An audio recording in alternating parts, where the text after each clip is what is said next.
Primeira coisa, né? As alusões que o Walter Benjamin vai fazer ao fascismo. Está escrevendo na escalada do Hitler ao poder nessa época, né? A concepção que ele tem do fascismo é muito peculiar, embora ele não dê muitas pistas, né? Mas ele percebe como a arte de massas que caminha junto com o cinema pode ser explorada politicamente para o bem e para o mal. Então, ele cola o problema da reprodutibilidade técnica um problema diretamente político, que é a questão do nazismo e o modo como ele utiliza a arte politicamente. Uma arte de massas que produz catarse, típica do cinema. Só que, né, e essa que é a questão, os russos também usavam o cinema muito bem e todo mundo começou a utilizar o cinema como uma arma política. Ele está escrevendo isso aqui nos anos 30, né? Muito antes dessa ideia de indústria cultural e tudo mais. É muito precoce esse texto. Então, o ponto, na verdade, que ele está querendo dizer é o seguinte, né? E nós vamos caracterizar com bastante calma os conceitos centrais que nós vamos usar aqui.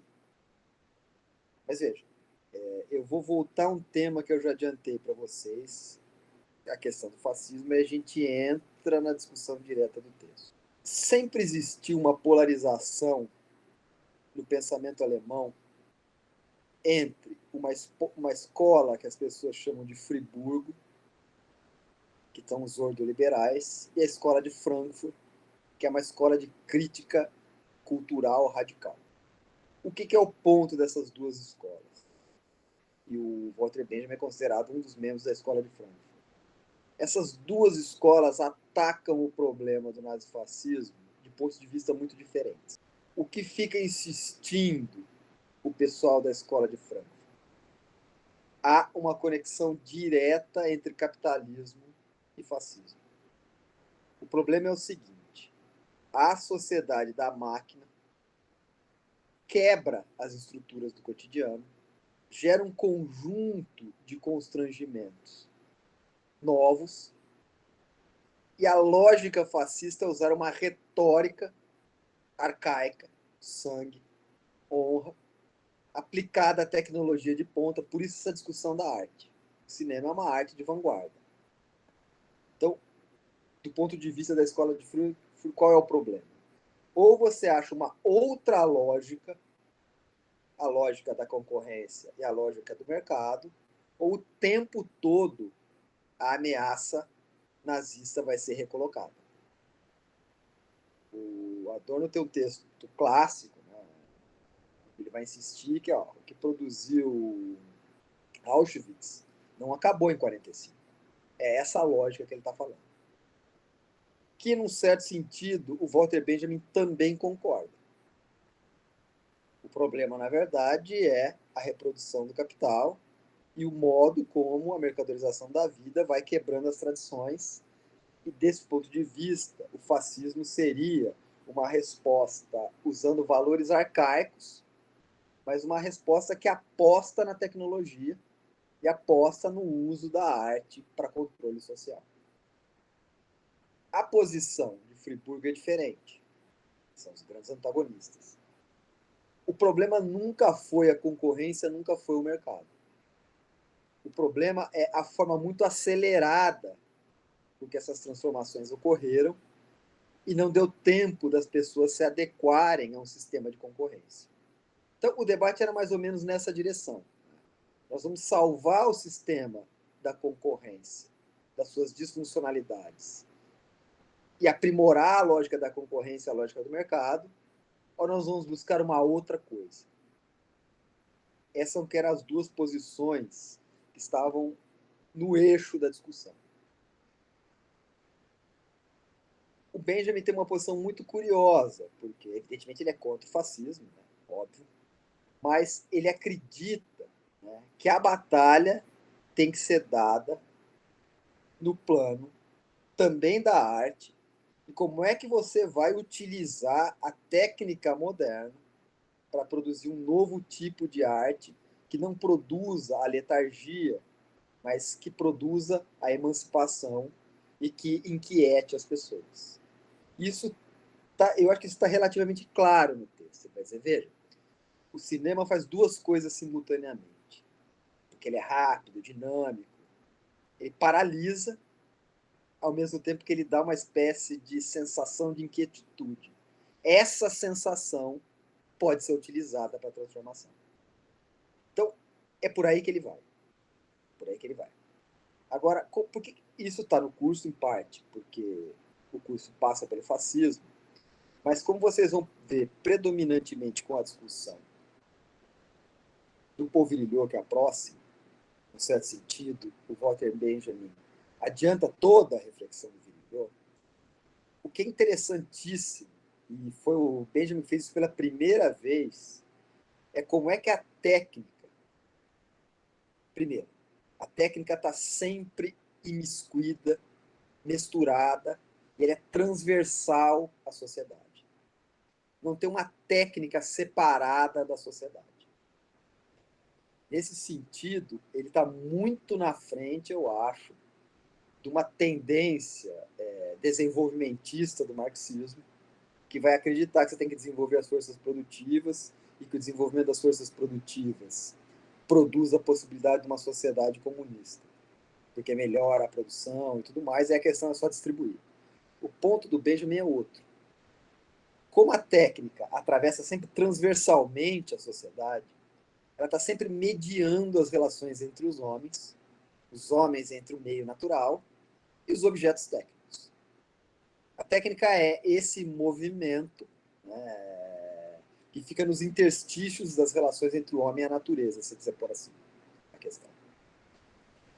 Logo, toda e qualquer relação humana é sempre mediada pela técnica. Ele dá uma boa pista nisso, quando ele vai dizer, por exemplo, que algumas danças primitivas, entre aspas, são danças ao mesmo tempo tecnológicas e mágicas, porque elas têm a ver com a reprodução da sociedade, elas têm a ver com as estruturações sociais, hierarquia social e tudo mais. Então, dança é uma técnica. A arte dita primitiva é também uma técnica. E o ponto, então, qual é? O modo como essa técnica se manifesta, e aí é que é a posição dele, transforma a percepção do homem sobre o mundo. Veja, essa é uma coisa ousada. Não é aquela ideia que você desenvolveu as forças produtivas, o homem enxerga melhor o mundo. Ele está querendo dizer o seguinte: a técnica vai impactar os transportes, a técnica vai impactar a arte, e a técnica vai impactar o modo como a pessoa percebe o mundo. Como a arte, que vai vir depois da fotografia, com as suas técnicas de reprodutibilidade, ela permite substituir os objetos pelas suas imagens. Isso vai produzir uma metamorfose na percepção, que é uma metamorfose até então nunca vista. Então veja qual é o ponto aqui, gente, para a gente não se perder.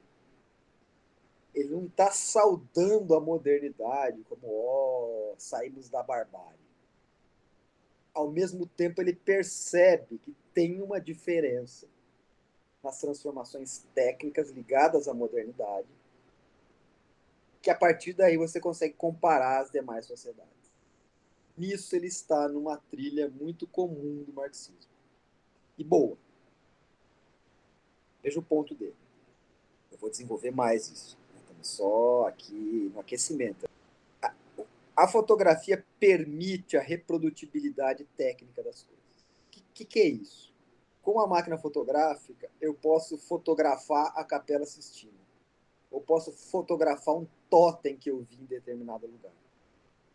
É evidente que não é a mesma experiência você ver isso por uma foto e você ver pessoalmente. Mas a foto é, entendeu? Você mostra a foto de uma pessoa, uma coisa. Se eu desenhar essas coisas, é outra, entendeu? O desenho tem muito mais da minha... Embora a foto também tenha a questão do ângulo, tem muito mais da subjetividade de quem está fazendo o desenho. Ela é estilizada, né? Então, o ponto que ele está querendo dizer é o seguinte: ó, começou a poder tirar foto, bagunça as coisas. Por quê? Você congela uma imagem e pode reproduzi-la incessantemente, a custo baixíssimo. Então, isso transforma a percepção que as pessoas têm. E como a ideia da reprodutibilidade vai começar a ser a norma, a tendência é que a arte seja pensada em termos reprodutíveis, que ela seja mais serial do que individual. Logo, você vai aumentando o potencial de exposição das imagens artísticas. Então, eu vejo o que ele está querendo dizer aqui. Olha, a tecnologia como antessala do cinema, que é a chave. Perdão, é a fotografia como antessala do cinema, que é a chave. Porque o cinema não passa de um conjunto de fotografias colocadas num ritmo mais rápido. Todo mundo deve ter feito aquela brincadeira quando era criança de fazer o desenho no caderno e folhear ele, né? Dando um movimento a uma figura. Num certo sentido, a fotografia estava antecipando as transformações que vão se concretizar com o cinema. Por isso que ele fica a todo momento querendo dizer como é que muda a experiência pictórica das pessoas quando a referência central, que era a pintura, é substituída pela foto. O pintor tem uma visão total da realidade. Ele vai lá, reproduz aquilo num quadro, as pessoas olham, é tátil, coisa, né? Porque o quadro tem textura. Então, a foto já é uma outra conversa. E você está falando de foto, né, que é cada vez menos usual no papel de foto. Agora, então, que você pode tirar as fotos digitais, né, a coisa fica ainda mais explícita da transformação. Por que eu disse que isso é bem dentro da tradição marxista? Porque esse é um debate bastante complicado, né, mas eu acho que o Marx tem uma posição muito clara a esse respeito. Quando ele insiste que o capital tem uma história mundial, ele quer dizer duas coisas com isso. Uma, para desespero de quem acredita em movimentos paralelos de industrialização, a formação do capitalismo é uma formação que ocorre na Europa como um todo, nas suas relações com as outras civilizações. Então, não é a história da industrialização na Inglaterra, por exemplo, e como é que ela difunde a indústria para o resto. É um todo que se plasma num determinado período e é mundial nesse sentido. A outra implicação do mundial, isso aparece nos Grundrisse, nas teorias da mais-valia, em algumas partes do Capital, ele vai dizer o seguinte: como o capital tem uma lógica de reprodução própria e autorreferida, o que é isso? O capital tem apenas ele mesmo como referência. A natureza e o homem são vistas, né, entre aspas, de forma metafórica pelo capital, como nutrientes para ele. Então, o capital tem um alto movimento de se expandir, drenando a natureza e as forças humanas. Ele tem limite apenas ele mesmo. Agora, o que vai dizer o Marx? Deste ponto de vista, já que é uma forma pretensamente universal, eu posso comparar e pensar uma história universal a partir do capital. Porque o capital foi mais bem sucedido que as religiões mundiais. Ele de fato colonizou o planeta e não para mais de fazer isso. Percebeu qual que é a ideia aqui? É dizer o quê? É pegar essa ideia de que o capitalismo é um modo de produção expansionista e olhar isso não do ponto de vista da reprodução do capital por si, mas do modo como a técnica engendrada aqui transforma a percepção humana. A questão é, o que é a percepção moderna do mundo? Por que ela é diferente? Por que a arte é uma arte de massas? É aí que ele trabalha com a diferença entre o valor de culto e o valor de exposição. Esse é o tema central da nossa conversa hoje. Caracterizar esses dois conceitos, né, deste ponto de vista que eu estou colocando aqui. Então vamos deixar em suspenso. O que é a ideia aqui? Que vai transformar é a relação entre o valor de culto e o valor de exposição. Num certo sentido, o valor de exposição começa a ultrapassar o valor de culto. Quase todo mundo para o raciocínio aí.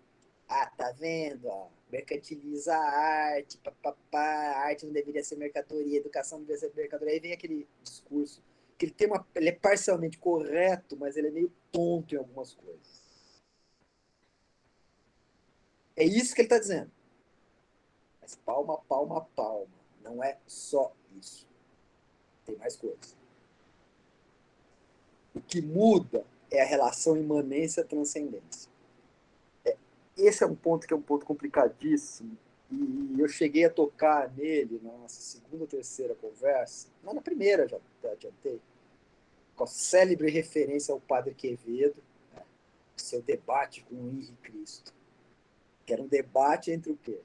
Uma lógica transcendental e uma lógica imanente. Eu acho que é por aí que dá para perceber a chave para onde o Benjamin quer encaminhar a discussão. O que ele vai insistir? Olha, sempre existiu alguma reprodutibilidade da arte. Sempre. A mais simples é a literatura, por exemplo. Copistas. Eles vão lá e copiam. Quando você não tinha imprensa, o cara copiava na mão. O que começou a se fazer também? Estilografura. Estilografura é quase como um carimbo. Entendeu? Tipo, a pessoa enxerga uma obra de arte, ela cava numa madeira, aquele carimba numa coisa. A imprensa, que vai conseguir reproduzir a obra escrita, o que causa uma gigantesca transformação. Tudo isso está, num certo sentido, aumentando a portabilidade e a reprodutibilidade das obras. Então, num certo sentido, né, se você quiser ir contra a vontade dele, mas isolar a técnica do resto, há uma tendência à técnica da reprodução. Ela vai ficar mais simples. Agora, o que é o ponto que ele está querendo insistir? Somente a reprodutibilidade não resolve a questão. Tem outras transformações importantes que estão em campos que não são diretamente relacionados à técnica que entram no jogo. Que é, por exemplo, uma substituição de um caráter ritualístico da arte e indiretamente político por um caráter diretamente político e indiretamente ritualístico. Esse é o movimento que ele está querendo mostrar. Porque a reprodutibilidade torna possível uma arte de massa. E uma arte de massa é diretamente política. Coordenar as massas de acordo com a realidade de acordo com as massas. Essa é a tensão que a reprodutibilidade gera. O seu primeiro impacto é evidente que foi na imprensa. Quando começou a ser barato imprimir coisas de papel, virou uma bagunça. Para alguns. Bagunça para quem? Para uma elite que controlava o discurso, que definia os padrões estéticos, que definia o que era elegante e o que não era. Para quem começou a produzir uma literatura subversiva ou ligada a outros universos que não subiam na elite, para esses caras foi uma libertação. Parecido com um meme, entendeu? Por mais terrível que seja, entendeu? Essas transformações acompanhadas ao WhatsApp e tudo mais, esse fake news, esse mimimi todo, é evidente que esse negócio é disruptivo, mas o impacto é um pouco por aí, entendeu?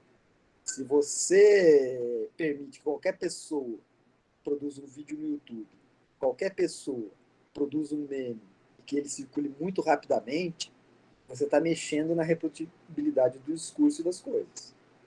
Isso causa impacto. Então, na verdade, a imprensa é um impacto, a fotografia é um gigantesco e o cinema é decisivo. O cinema é decisivo. E agora nós vamos ver por quê.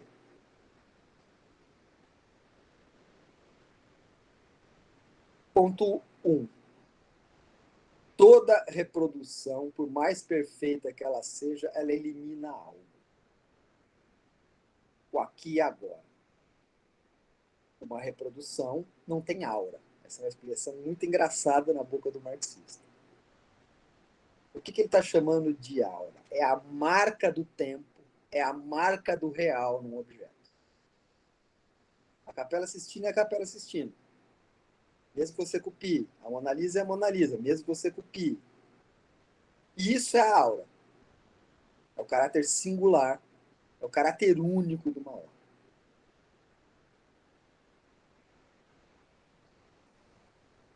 E você não pode, a não ser que você seja um falsário muito bom e engambele as pessoas, reproduzir a aura. A aura é irreprodutível. Agora, essa aqui é a questão. Se você está caminhando para uma sociedade de massas, essa singularidade, essa aura vai ter que sumir. É necessariamente ruim isso? Ele diz, não. Não necessariamente ruim. Pode ser se você mobilizar as massas para projetos como o nazista, por exemplo. Mas você pode transformar isso numa coisa emancipatória. Então, veja, primeiro ponto. O aqui, a hora da obra de arte, a aura some. Isso não some 100%. Né? Essa que é engraçada. Quem mexe com leilões, por exemplo, diz, essa cueca foi do Elvis, por exemplo. Se provar que a cueca foi do Elvis, e se tiver uma freada nela ainda, ela pode valer milhões. Veja, isso é uma sobrevivência do quê? Dessa ideia da aura e do caráter singular de um produto. Você compra aquele por causa do dono. É uma mentalidade meio mágica, né? Muito engraçado no capitalismo uma pessoa fazer isso, né? Que é uma mentalidade meio mágica, né? Como se o dono tivesse deixado impresso ali, no caso da freada efetivamente deixou, um traço dele. E a pessoa comprou. Então, sempre tem uma sobrevivência. Mas a questão é que a existência é crescentemente serial da arte. Você pensa um produto que vai ser reproduzido. Deixa eu ver aqui, Letícia, só um segundo.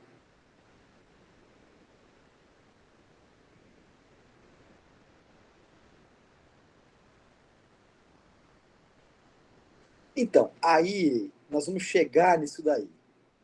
Você perguntou, Letícia. Porque esse é um desdobramento que só pode ocorrer com a digitalização. O que é mais surpreendente na discussão aqui do Benjamin é que ele não tem a ideia do digital, que é uma ideia muito a posteriori. E nós nascemos já na sociedade digital. Isso que você está dizendo é por aí um pouco. Né? Porque, na verdade, o que é a ideia? Prender você assistindo séries, elas têm que ser a mais... por exemplo, a Netflix faz isso. Ela avalia por que as pessoas estão parando de assistir em determinado ponto, leva isso em consideração, a próxima vai ter que vencer essa resistência. Então, está correto o que você falou. Né? É que eu acho que aí não é só a ideia de vender as coisas e prender você. É que a arte, nesse momento, ela estava sendo carregada por valores políticos muito claros. Ou um suposto universalismo socialista, ou, por exemplo, essa visão nazifascista. Mas sim, a resposta mais curta para o que você falou é sim. É que a diferença aí é a ideia do algoritmo, que é uma percepção de uma sociedade permeada pela informação, uma informação digitalizável porque quantificável. Mas nós vamos chegar aí depois do Virilio. A grande diferença dos dois é que o Virilio tem outras referências, mas o Virilio experimentou a era digital. Coisa que está alheia aqui ao nosso. Pois é, num certo sentido, é bem por aí. Um pouco exagerando, João, mas é por aí. Um pouco por aí. Mas veja, a chave aqui é a seguinte: as tecnologias eram analógicas. Quando você compreender o mundo como um mundo de manipulação da informação, é mais espantoso ainda você vê onde ele conseguiu chegar sem ter essa referência. Mas vamos lá, continuando nessa linha. Essa morte da aura, ela é inevitável numa sociedade centrada na reprodutibilidade. E também ela é inevitável se a gente se lembrar que o capitalismo é uma força impessoal. A ideia é que ela vai esvaziando o conteúdo pessoal das relações. Essas duas coisas apontam mais ou menos na mesma direção. Agora, onde é que eu quero aqui que a gente discuta com bastante calma? Como é que ele vai contrastar, então, a arte pré-moderna e a arte moderna? Sempre, num certo sentido, a arte e as suas tecnologias estavam ligadas à magia e à política no segundo plano. A arte, a escultura, por exemplo, nos totens, esse tipo de coisa, ela era restrita a quem? A sacerdotes e iniciados que conseguiam reproduzir o saber pela via artística e, na prática, determinar o que ela significava para os demais. Então, o que é a ideia do valor de culto?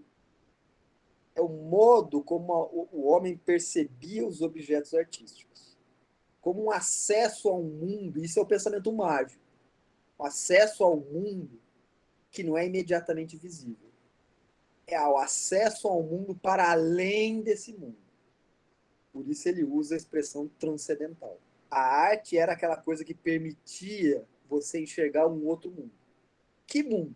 O mundo do divino, se você for da tradição cristã. Mas mundos paralelos, outro mundo, se a sua civilização tiver uma outra matriz, como, por exemplo, das tribos ameríndias aqui na Amazônia. A arte sempre foi uma forma de você transfigurar esse mundo e chegar no quê?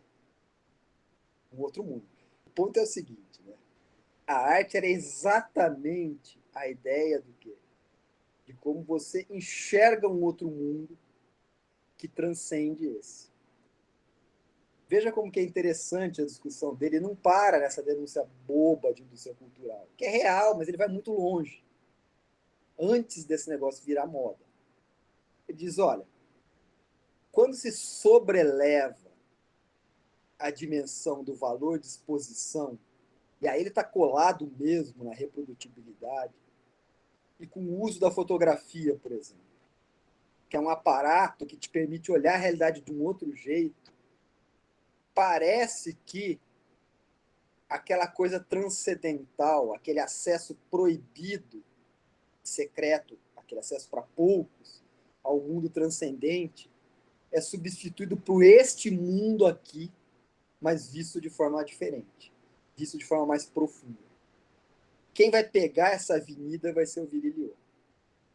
Ele vai perceber como os dispositivos óticos vão primeiro trabalhar na linha do humano. O que é trabalhar na linha do humano?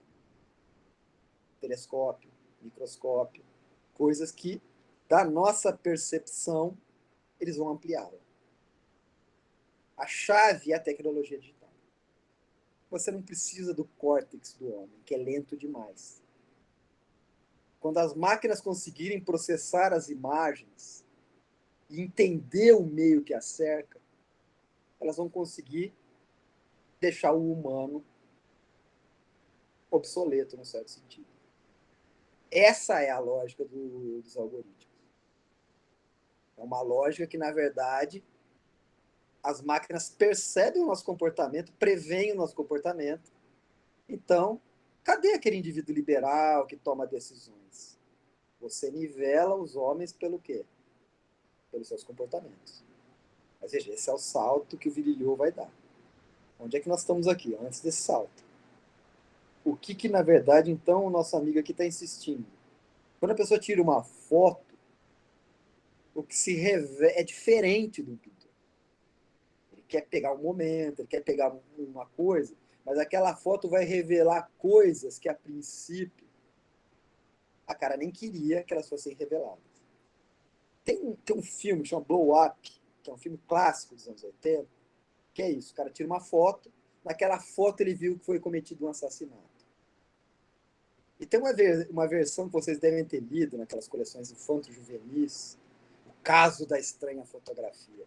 É uma cópia desse, é uma cópia desse filme num livrinho. Um livrinho daquelas coleção vagalume, aquele.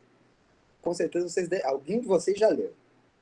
O caso da estranha fotografia é isso. A pessoa tira uma foto, ela olha, tem um cara enterrando alguma coisa que parece um presunto, uma coisa assim. Aí começa a discutir, de fato teve um crime. Então, o que a foto faz?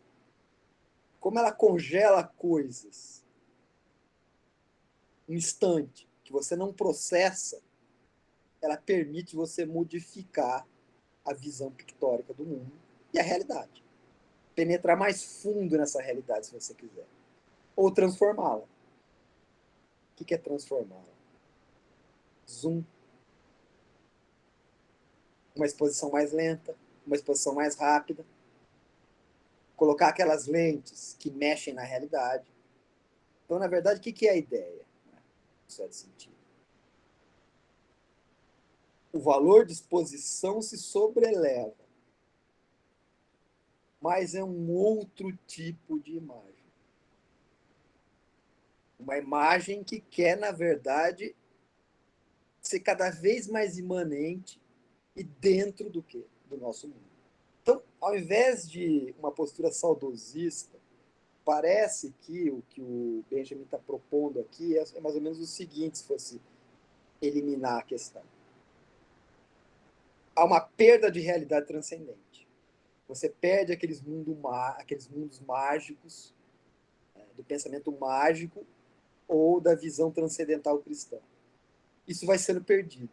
Mas você tem um ganho na dimensão imanente, onde você quer penetrar mais e mais nesse mundo aqui. E é aí que vai entrando a questão da politização das imagens, da politização do cinema. Eu vou fazer 3 citações aqui, curtas, que são chave, e aí eu abro a palavra para vocês. Esse texto ele ficou famoso em parte por conta dessa passagem aqui. Muito se escreveu no passado, de modo tão sutil como estéril, sobre a questão de saber se a fotografia era ou não uma arte. Sem que se colocasse sequer a questão prévia de saber se a invenção da fotografia não havia alterado a própria natureza da arte. Se você utilizar critérios artísticos pré-fotografia, não é arte. Se você usar critérios artísticos pré-televisão, não é arte. Isso é coisa de imbecis. Veja, você transformou a técnica. Você transformou a veiculação. Vai mudar o que é arte. Vai mudar. Óbvio que ela vai ganhar um conteúdo mais comercial, sim. Mas também vai ganhar um conteúdo político. Tipo, o publicitário é o xamã, né? Mais ou menos o que a gente poderia extrapolar? Tinha o xamã, que interpretava a arte, estava dançando que é um maluco. Entendeu? Agora você tem um publicitário, que é essa figura que faz o quê? Manipula as pessoas, entendeu? E mexe diretamente nesse imaginário do sonho coletivo. Percebeu? Quando a fotografia apareceu, ela mudou a natureza da arte. Não dá para você usar os critérios pré, pós-fotografia como se fossem idênticos. Você perde a questão. Aí ele dá um passo. Isso é. A natureza que fala a câmera não é a mesma que fala o olhar. É outra, especialmente porque substituiu a um espaço trabalhado conscientemente pelo homem, um espaço que ele percorre inconscientemente. Veja, é como se a câmera fosse uma espécie, essas palavras são novas, de imagem maquínica do mundo. No caso da câmera convencional, totalmente analógica. É a fração da luz que se cristaliza num filme. Ela é fotomecânica, para usar o termo correto. A parte mecânica são as lentes e tudo mais. A parte química seria o filme que está lá atrás. Então, na verdade, o que é a ideia? Quando você tira uma... Aquelas fotos são engraçadas, quando elas pegam movimentos instantâneos. O cabelo do sujeito está de um jeito, está uma expressão toda esquisita. Só a câmera é capaz de fazer isso. E aí que está o ganho no quê? Na dimensão imanente. E aí é o ponto que eu quero colocar para a gente discutir. Mas veja, tem uma coisa que o cinema vai explorar. As tecnologias que vão derivar daí, elas estilhaçam o real, na verdade. Porque veja, o ponto está aí. O que vai entrar em crise quando de esse novo tipo de arte que se generaliza é a escultura. As artes são totais. A fotografia está entre o que é o total e o fragmentário. O cinema é fragmentário. O que se quer dizer quando esse cinema é fragmentário? Você filma 1000 tomadas de ângulos diferentes. Aquela coleção de imagens está na mão do diretor, que ele vai transformar aquela coleção de imagens num filme. Ou seja, ele vai concatenar as imagens. É bem diferente do escultor. Você sabe que o escultor, ele olha uma pedra, aquilo ali tem uma figura tal.